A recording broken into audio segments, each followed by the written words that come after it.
What's up, fellow nerds? Phreak here. Patch 9.15 is upon us, and it's a fairly small one, all things considered. Well, actually, all things considered, it's probably the normal size at this point. I think the rest of the patch of this year are going to be roughly this size. There is a chance we see a long in number of changes patch in a couple of weeks.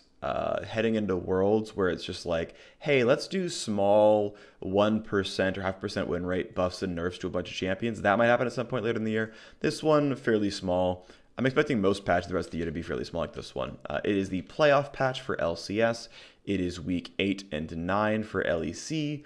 They will probably play playoffs in 9.16, and then onwards and onwards. I think Worlds is like 17 or 18. So we're getting pretty close to Worlds patch, and that's exciting because Worlds is awesome. All right, so patch 9.15 is happening, and it's a lot of updates to the fact that 14 was a really big one. So on they go. First things first, there's actually a nerf to Evelynn. And I know a lot of you are like, wait a second, no one plays Evelynn in Pro, what's going on? Evelynn has slowly but surely climbed and climbed and climbed and climbed in win rate. You can think about some notable buffs this year, such as buffing Runic Echoes. We've seen a couple of top-end junglers get nerfs overall, and ultimately Evelynn has become a cream-of-the-crop solo queue jungler. She is super, super high win rate. This is one of those sort of... I know they actually have a name for it. I'm forgetting what it is right now. It's the automatic data analysis where it's like, hey, in Plat Plus, Evelynn is the highest win rate champion in the game across all servers worldwide. It's like, okay, well... She needs to get chopped down a little bit. So this is just for early jungle clear, basically. And it matters. Like, as someone who plays a fair bit of Evelynn jungle, this cooldown right here is really, really nice. You can pretty much Q spam constantly. You have to be a little bit more reserved now. Right, you don't get quite the same DPS. I think Evelynn will still be fine, but she'll probably lose a good... I'm going to say a good like 1% win rate off this, but not absurd. She'll still be high win rate, and we can move on with our lives. Still not seen in Pro, but that's okay. Next up is Galio getting some updates after his most recent change. After the hotfix of 9.14, Galio's win rate was pretty flat. He didn't ultimately gain or lose that much power overall. At least it was close, so they're adding stuff back in. 10 flat damage on Justice Punch. 0 to 20 damage on the cooldown, and it's affected by item CDR, so when you go Proto Belt, it's now 4.5 instead of 5 seconds. This pretty quickly gets to the point where it's just strictly better in all cases than the old skill, but regardless, here's the data table on both the passive and the E damage. It's not a lot. You're already rolling your total attack damage into this match in the first place, and the bonus damage is 0 to 20 more, so hey, that's a little something. Cool. I mean, it's good. Like, I think the passive is an interesting part of his kit, so I like seeing that. And the E is 10 more damage. You max it last, so cool. You know, 10 to 30 damage on a full combo. It's not a lot. It's a really, really light touch, but they're saying, hey, let's give him 0.5% of win rate. Next up, Graves is getting 3 to 5 armor. I'm actually silly. You'll see in a second. He gets 3 to 5 armor on quick draw, so here's this number here. I forgot that it doesn't add MR anymore unless I'm trolling. So don't worry about this column. Worry about this column. It is 2% more physical damage durability. Because, of course, you already gain armor with character level. That roughly keeps the same pace as the quick draw buff. So congratulations. 2 to 3% more durability. We did it. It exists. It's very, very small. Next up is Karma, who's losing 5 to 25 shielding and, to be fair, 0.1 AP ratio on the bonus shield. To my knowledge, the way that Karma's Empowered E works is it takes your base E value, adds the R value on top of it, and says you got that shield, then takes 1/3 of that and spreads that around to everyone else. So this cares about your E rank as well as your R rank. Here is that data table here. Again, 5 to... Wait, did I do the math wrong? No, it's 5 to 20 less shielding. Sorry, there's 4 ranks in this ability. I'm so used to 5 ranks in regular abilities. So this is assuming that you're going to put E at level 1 until level 8 and then max it first from there. So customize level order, 3 points Q for landing phase, then max E afterwards. This should be roughly accurate. I believe this is still the common Karma skill build. at least for support, which is her most common location in solo queue and pro. So here's Karma. About 5% less shielding. And again, it's 5% less shielding to the primary target and 5% less shielding to her AoE targets. And the shield ratio, of course, is down by 1/6. That's 16%. So the later into the game you go, the more AP you have, the bigger this nerf is. In fact, this is actually a nerf to things like top Karma. At this point, this is definitively now a weaker overall kit than before the 13 buffs ever happened, or the 12 buffs ever happened. So again, if Karma's still getting played this patch, it means pros never thought about her for the entirety of 2019 when she was secretly the best champion in the game. Go analysis. Kha'Zix getting 10 damage on his Q. Cool. Here you go. 20 damage in the early game, 7 damage, 7% in the late game. I believe, I could be wrong, that Kha'Zix often puts 2 points in W in the early jungle clears. Regardless, it doesn't matter. 10 damage is 10 damage. His clear is better. That's great. I would argue that it means more for his jungle clear than his PvP, but still quite good. Nice to see. More clear speed, more kill damage. That's nice. LeBlanc already does more damage on the back half of E than on the front half. But this is up by a lot. It's up by 10 to 50, which is really, really substantial. And I do want to point out that LeBlanc tends to max E last. Now, I don't think this is going to change. Maybe it does. Maybe there's enough incentive for this 350 point damage ability that you actually want to max E. I don't think that's true, but there's always a possibility. There's always a possibility. You never know for sure. It might happen. But either way, you know, these are all like, by the way, like very small buffs, right? They're all like 1% or less. This is kind of like, seems to be the goal with all these changes, that they're all 1% win rate hits. And until I say otherwise, it's going to probably remain the same. Lee Sin's Q gets 5 more damage on each half. Keep in mind that the Q2 can deal up to double damage if they have no HP left. Here is Lee Sin with 10 flat damage, and you can just hit both halves instantly. It can be 15 more damage, but the percentage wouldn't change any. So whatever, this is the table that still matters. Keep in mind aggressive AD ratios are on Lee Sin's kit. He has, I think it's actually 1.0 AD on both halves, like it's really high. Maybe I'm silly and it's not that, I don't remember anymore. But he has good AD ratios overall in the kit. So cool, right? A little bit more early game damage. Lee Sin's one of my favorite junglers. He's a cool champ. Nice to see him be good. I would not mind a Worlds that was full of Lee Sin, generally speaking. So, you know, I don't personally mind if this guy's overbuffed. I don't think he is, but hey, more Lee Sin, that's cool. Affects his early clear, which is really nice, and it affects his early ganking, which is really nice. And then it can matter in late game. Very typically, 10 damage doesn't matter in Lee Sin's late game team fights, but you never know, possibilities, right? Lissandra gets different health and different ability power ratios. This is a... what, 15%? Yeah, so yeah, 0.15 AP. So at 300 AP, she does 45 more damage on the ultimate. Okay, you know, that's not bad. That exists. It's reasonable. It's like a 10% damage bump or something. Lissandra having more health and health growth, of course, lets her be more of that frontline champion. So here's that table before and after. 6 to 4% more health is a pretty reasonable amount. Keep in mind that she... Let's see, does she still do protobot? I actually don't remember if she does protobot builds anymore, because no one plays Lissandra anymore. So Lissandra can come back in the meta after her most recent nerfs, like her wave clear going down on Q and E and stuff. So it's like, okay, well, here's base stats. What's interesting is base stat buffs tend to buff solo Q more than they buff pro. I don't actually know if Lissandra is super low solo Q power level. I'm not sure, actually. I didn't look her up, but... either way, I'm trying to put Lissandra slightly back into the game, and that's cool. I think that's fine. Lissandra's kind of unseen. Next up is Lucian R, getting 0, 5, and 10 damage per shot. Keep in mind, number of shots in the culling actually scales with rank. So this is actually, this ability scales really, really hard with levels. Here you go. There's the damage in the ultimate, doing 14 and then 20% more damage. But I want to point out something real quick, which is that this ability has a very, very low... or I would say a very high AD ratio for the damage.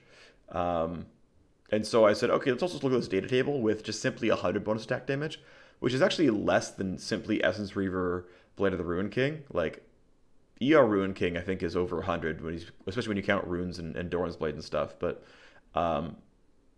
you can see that still the heavy lifting stability is actually in the AD ratio. With simply 100 AD, which is very, very early on and very easy to acquire, you've almost halved the value of this buff because the AD ratio itself does that much of the work on this ability. Just kind of wanted to bring that up because that was interesting. But yeah, definitely still matters. This is certainly going to be a meaningful amount of damage, and this is going to go up in priority, which is going to round out the Ezreal priority that we have everywhere in the world. Next up, Malphite gets 5% more on the slow, and flat 10 more damage on the W, plus the cleave now triggers Hunter's Talisman, which is good. And now R can be cast at max range, I think is positive. I think it's generally a good usability fix. Okay, so here's the Q and W table. So what's interesting, of course, is for the same net change in movement speed, a slow versus a haste mean kind of different things. So here is your move speed before and after. On slowing someone, they lose 6 to 8% of their movement speed. Hasting yourself, you tend to just gain, well, about, they lose 6 to 8% of the movement speed that they had before, right? Dropping someone 50% and dropping them 20% is this much difference. Dropping them 35 and 40 is this much difference. Once again, before diminishing returns, but again, that's not mathing that. As far as the haste, going up 5% flat is generally 4% more movement speed in kind of all cases. So it means more for the CC than it does for the haste, is basically what this comes down to, just so you know. Otherwise, the W gaining 10 more damage. Keep in mind, W has an armor ratio. You gain armor by ranking W in the first place. It does your total AD on the first hit as well. So here is the actual damage difference on this ability. Again, it's 10 difference, which is this much damage, which is, fairly reasonable. Just simply getting the W attack reset is 240 damage. You do like 100 AD and then you clap for 240 on the attack reset. That's half decent. That's like a decent amount of damage. That's what Q does roughly. So, yeah, they're basically putting Thunderclap up to like a reasonable attack reset territory. And you just cone people behind them afterwards. So that's pretty cool. Seems to be valuable there. Next up is Poppy, who gets 5 more move speed on W. Cool. Will mean very, very little, but can help her position, of course. Qiyana getting some small changes. You can now use health packs to have River Element. That's cute. You can now flash the ease damage if you get 250 range. And the R now has a longer cooldown at rank 1, shorter cooldown at rank 3. There you go. Easy stuff. Okay. I mean, these are barely any win rate changes, to be honest. Just, okay, cool to see. Minor upkeep. Okay. Rumble mid, by the way, is another overpowered champion in solo queue. Rumble certainly really good in top lane, and there's some leagues that play him. Rumble mid, if you watched LCS Cooldown, Medios and Sneaky were talking about it. I think Medios was saying Sneaky was saying the champion is garbage. Medios was saying it auto wins mid lane in solo queue.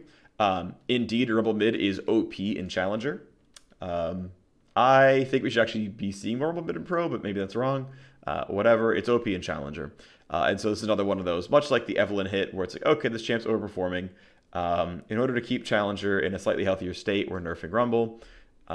So 20 points off the shield, which is, of course, 30 points off the empowered shield. Here you go. There's the table. Not the most exciting thing. Again, it's like a 1% win rate hit. These are all what you can kind of call bucket changes. It's like, here, just like nerf these 5 champs by 1%. I'm like, okay, done. It's like the maintenance stuff, really, right? They're not very exciting changes. They just kind of exist. Next up is Soraka. This one's actually pretty exciting. So I went and looked up a bunch of Soraka data because I was curious. Soraka's highest win rate skill order in support is Q max first. Her most common skill order is W max first. I think people are trolling, but they think W max is the correct choice. Anyway, so Q does more damage now. Now, there's no cooldown incentive on Q. It's simply damage and like slow and haste and stuff. But I really do think that you should be maxing Q first. I think Q max is very, very good. And 15 flat damage is no joke, really. It means she gets into like pretty heavily lane bully territory. Now, if you don't max it first, if you do max it second, okay, it's 25% more damage. Congratulations, but you're still poking for 75 for the entire laning phase. It's not meaningful. But if you're poking for, even though it's only 8% more or 12% more at sort of the middle ranks or the end ranks, this starts to add up enough damage where it's worth putting onto people. Even though percentages is a pretty reasonable way to look at skills, There's also the idea of you have to do at least enough damage for me to care about sticking my neck out and landing Qs. And I think this does that. I think this is a very, very big Soraka buff. I think it's really impactful. I think she's already reasonably strong in support, I believe. And ultimately, yeah, this is a really, really big deal. You should max Q first. You should learn this champion. She's really, really strong.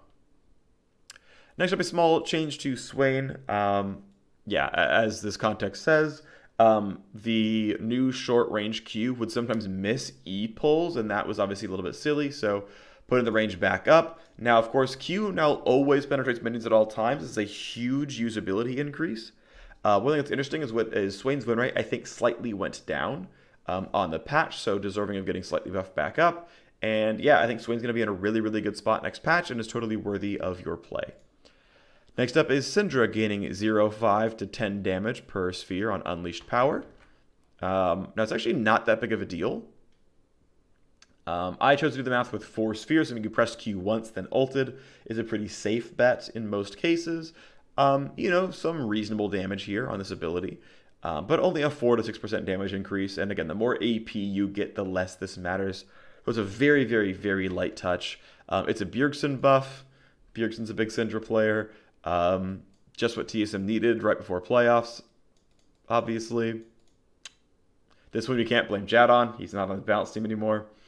But yeah, I mean, Syndra, I think Syndra has been a low win rate champion for basically ever.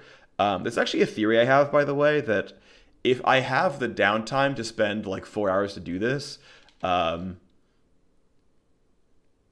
have a theory that, and this is brought on because we've seen so many of these base stat changes, and I think rightly so, that the single best predictor of pro presence is actually win rate versus base stats. That I think you could probably get a lot of the way there of solo queue versus pro, like win rate versus presence, with simply base stat adjustments. I'm actually pretty sure. I could be totally wrong. Like I said, I want to actually investigate this and start actually running some numbers. But there's a decent chance that all these champs that come out, like it seems like this happens. It seems like this happens with designers, is they want to push as much coolness into the kit as possible, right? They want to say, all right, but you know, I really want this Q to feel satisfying. I really want this W to feel satisfying. I really want this E to feel satisfying. I really want this ultimate to be awesome. But I only have so much power budget. So I'm going to push the envelope on these skills and drain their base stats so the champion can be balanced. But the problem seems to be that that is how you make pro-only champions. That you actually need a certain baseline of champ just raw, stupid viability. And the more you shrink base stats to make abilities overpowered, the more they're a pro-only champion and you've shot yourself in the foot. So I'm pretty sure that's true. Now, I don't know that that's true. That is a pure guess, having not looked at any data. Like I said, at some point, I might look into that. I'm not sure yet, but that's a theory that I have. So Cinder, for example, might be low win rate, but good in pro, and because our base stats are bad. Or maybe they're not. We're going to find out at some point in time. And as one final thought before we move on to the patch notes, there is a reason why this can be true, which is that the higher in skill you go, the better at last hitting players are, which means that your gold to XP ratio is skewed toward gold in high elo. Whereas the lower elo you go, the more XP per gold you have. So like if you're bronze versus challenger, a challenger player has more items than levels, and a bronze player has more levels than items. So a champion that scales off items is better in pro than a champion that scales off levels in bronze. Right? Like it's a very obvious difference here. So that's the thing that I think. Let's go next. Vayne is getting more damage on Condemn. I like Vayne. She's my favorite champion in League of Legends of all time. Love this champ. Condemn does more damage. That's fine. You never max it first, so but it has really high base damage at level 1, so this is actually a pretty significant damage bump. Obviously, it's a... instead of doing 2x, you do 2.5x damage. So it's a 25% damage bump. It's not massive. My nose keeps itching whenever I do patch rundowns. I don't know why. It's weird. Also, the first half of Condemn now deals damage instantly, so you don't get the big chunk against the wall at the very end. But it helps with last hitting. It can sometimes deal damage before someone shields. There's value in that, so okay. Cool, good job, Condemn. Small win rate buff to Vayne. Again, another small nudge in this patch, which is pretty much all we're going to see for the rest of the year. Small nudges like this. This change is exciting, though. This is super exciting. This could be a really, really big buff to Xerath, because now Xerath can shove the wave at 6, get to Scuttle Crab and help bot lane.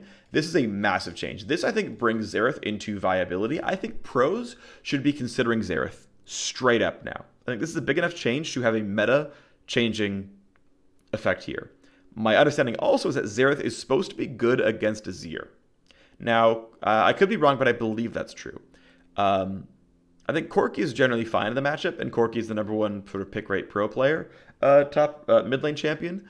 But Corki's mid lane pick rate and ban rate is not so high that it's like an automatic ban. He's just common. Xerath, though, I think is a really big deal. This is a really, really big change. So here's Xerath range before and after. Again, really, really, really, really, really massive bump.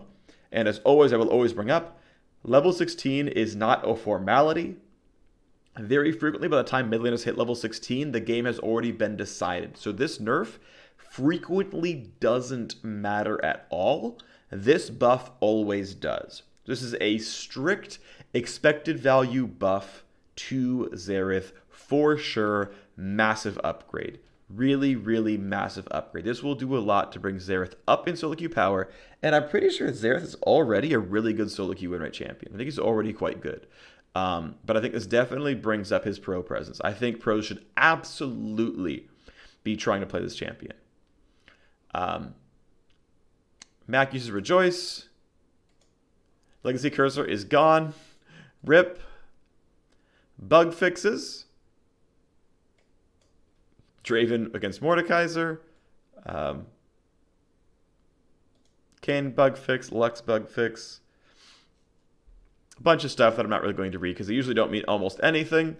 New skins coming up with Project Pike, Aurelia, Jinx, Akali, and Warwick, and a Prestige edition for Aurelia with chromas for these 4 champs as well. Okay, well, it's only been 22 minutes, so we're not going to do TLDR. Everything, actually here's the TLDR. You ready? Every change to this patch is going to raise or lower chance by 1% win rate. Thanks for watching. I'll see you next time.